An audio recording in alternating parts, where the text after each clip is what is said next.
Okay, so the midterm elections are just 2 months away, so that's the main focus right now. But it's not always easy to ignore what most people would consider to be an even bigger election just 2 years from now. This is where we may end up seeing a rematch from 2020, where the current president and Joe Biden may just end up facing Donald Trump once again in 2024. Now, it is quite possible that Trump may decide not to run, or perhaps he gets beat in the primaries by someone like Ron DeSantis. But in my mind at least, if he does decide to run, it's hard to see anyone in the Republican Party defeating him in the primaries, not even someone as popular as Ron DeSantis.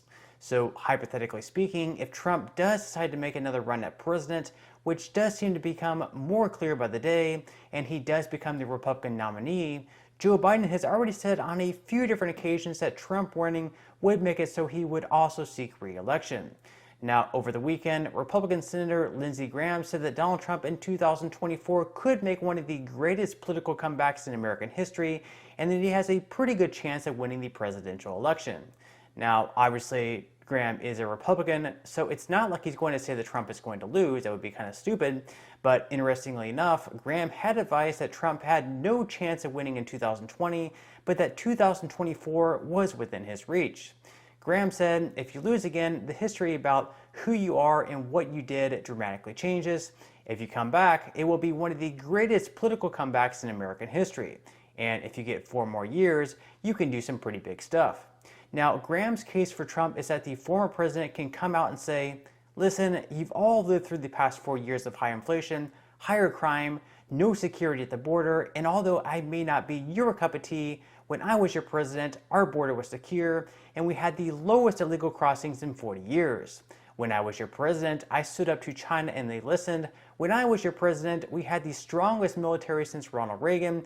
When I was your president, I destroyed the caliphate. When I was your president, we had conservative judges, not liberal judges. Now, like Graham feels, I also believe the main thing holding Trump back is Donald Trump himself, as in many cases, he really can't seem to stay out of his own way. Although he may have some really good policies that made the country better than under President Biden, with proof of that being that 61% of Americans saying they were better off than where they were 3 years ago, which compared to 2012, 2004, 1996, and 1992 are really good numbers. The personality of Trump may be what turns some voters in the middle away.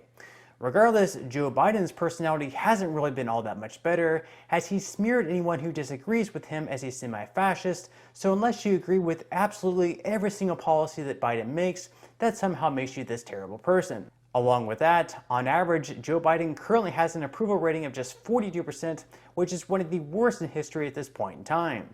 In recent polling, when voters were asked whether they would vote for Trump or Biden, we've seen some mixed results, with Biden edging out Trump by 1 point in a recent poll by Emerson College. So with that said, leave a comment below whether or not you think Biden or Trump should run again, and if they both are running again, who do you plan on voting for?